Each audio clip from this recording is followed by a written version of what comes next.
of that here, but today is the anniversary of the largest gathering of protests across the United States.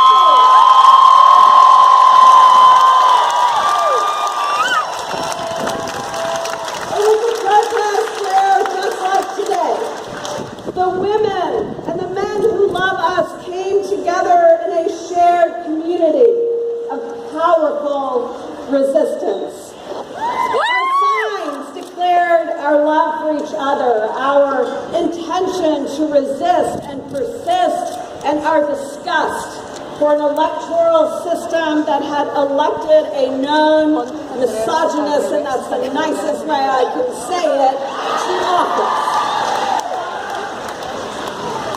It was a time where we believed, actually, that we were going to be coming together to celebrate the election of the first woman president in our history. And we thought that we would be celebrating all that that would mean for realizing our full and equal opportunity for every woman who would follow her. But then we found ourselves grappling with the realization that instead we would be fighting just to hold on to decades-long, hard-fought gains. Not long before that, I founded a nonprofit, Deeds Not Words,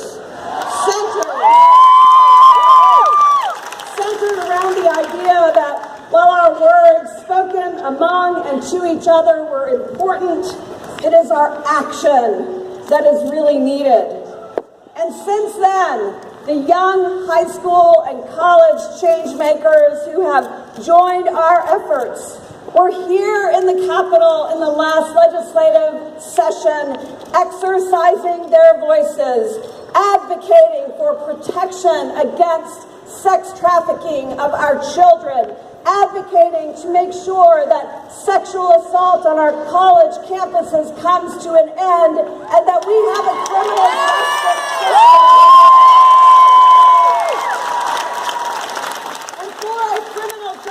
System that recognizes the need to protect women and men who have found themselves victimized by sexual assault. And because of those change makers, I want you to know, they passed 7 important pieces of legislation, even in this Capitol. And so if they can do it, we know every one of us can do it as well.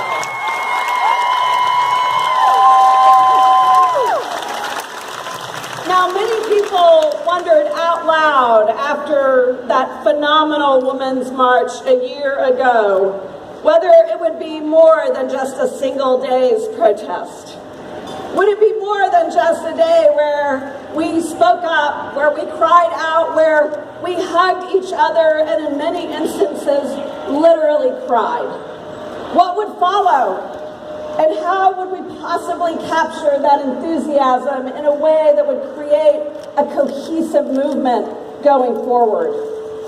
Well, as someone I know and respect, who was once actually a Republican lawmaker in this building, back when we had Republican lawmakers who were willing to work across the aisle, Lieutenant Governor Bill Ratliff, he once said that change happens when Mama Bear gets mad. And guess what? She's mad.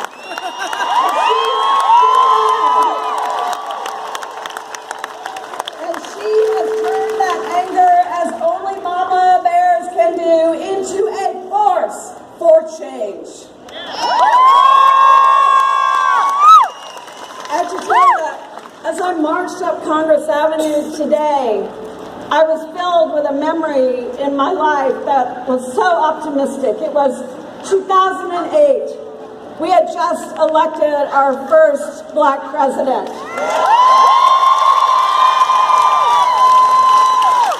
I had just been elected to a state Senate seat that had been held by a Republican for 16 years.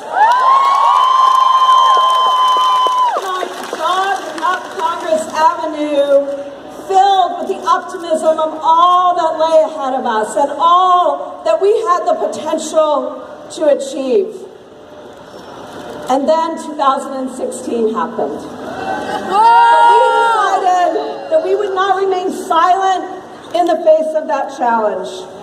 And of course, looking back, we have seen our share of challenges in that year. In just 1 year's time, just as we feared, we've seen a continued assault on our freedoms.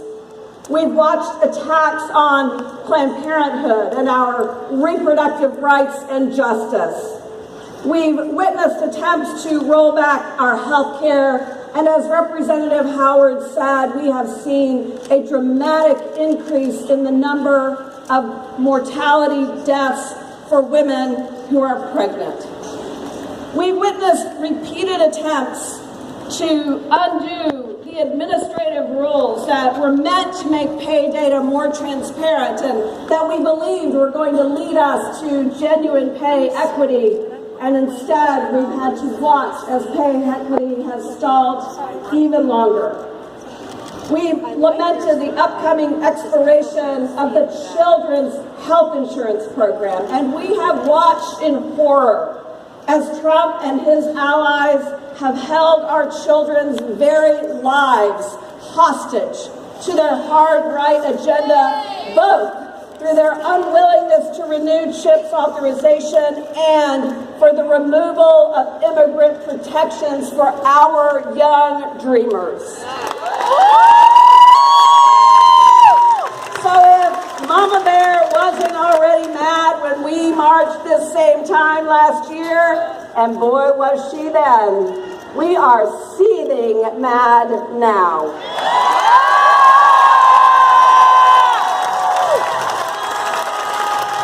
But we've done so much more than just get mad.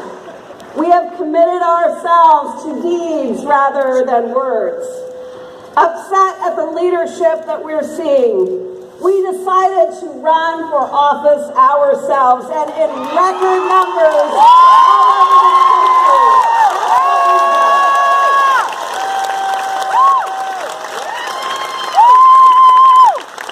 In a recent article in Time magazine, it was noted that between 2015 and 2016, about 900 women had contacted Emily's List seeking their support to run for office.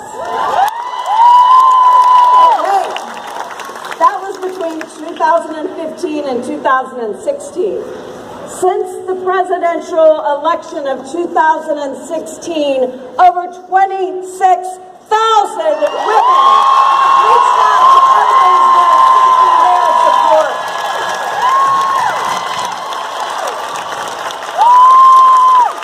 Indivisible groups, leaders in the resistance have sprung up in literally every single congressional district in this country. And guess who's leading them in almost every single instance? It's women, by more than 70%.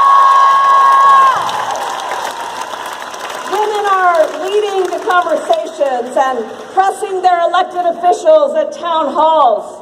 And with a majority Republican Congress, most of them men, most of them white, ordinary, everyday women have played a major role in preventing the dismantling of the Affordable Care Act and have thwarted successfully efforts to defund Planned Parenthood.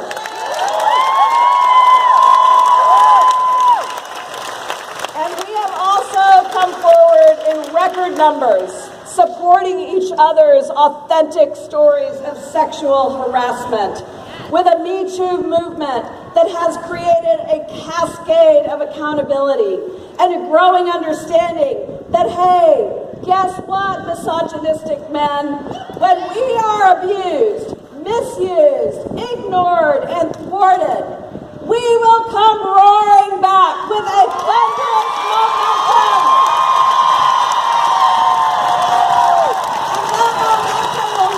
Wondering what the hell just happened to me.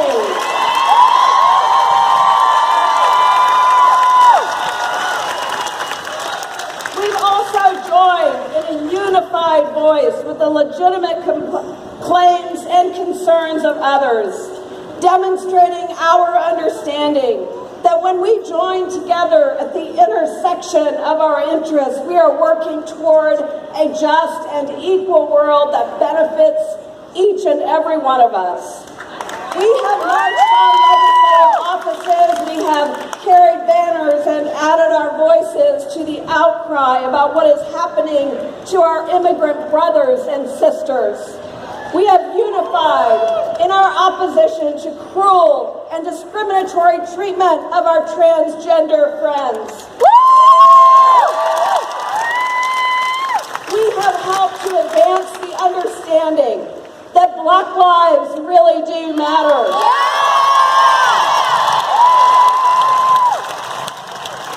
And we stood for our Native brothers and sisters, fighting alongside them for the preservation and the purity of their land at Standing Rock. And guess what, my brothers and sisters? We are just getting started.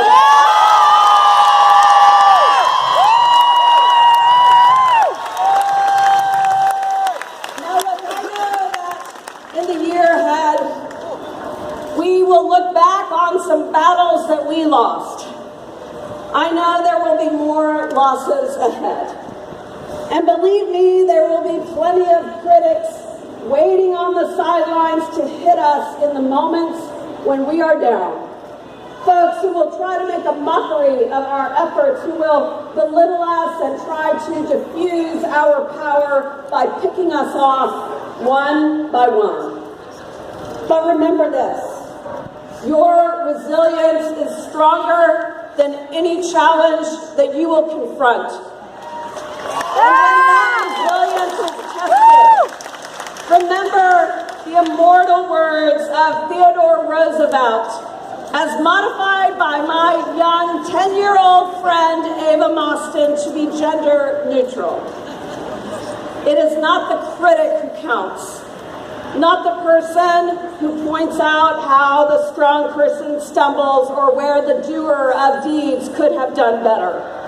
The credit belongs to the person who is actually in the arena, whose face is marred by dust and sweat and blood, yes, who strives valiantly, who errs, who comes short again and again, because there is no effort without error and shortcoming, but who does actually strive to do the deeds, who knows great enthusiasms, the great devotions, who spends herself in a worthy cause, who at best knows the end, the triumph of high achievement, and at the worst, if she fails, at least fails while daring greatly.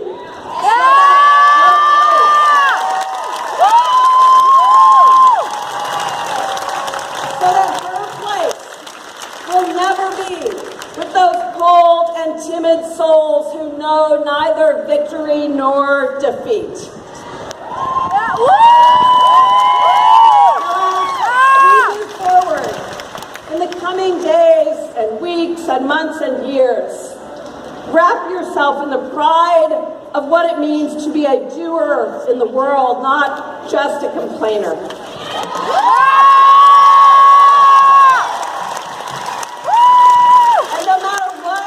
That takes, whether it's writing to your congressperson or calling or sitting in their office, whether it's protesting in the streets, speaking out at town halls, voting a few bastards out of office,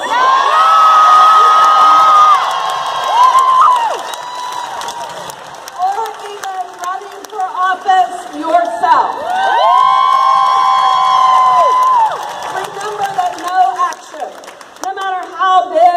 Small is without impact.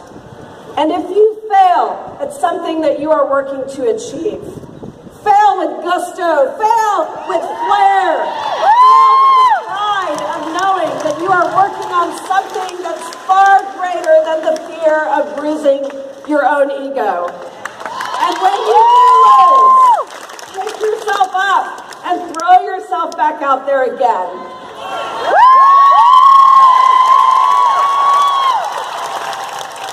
Because you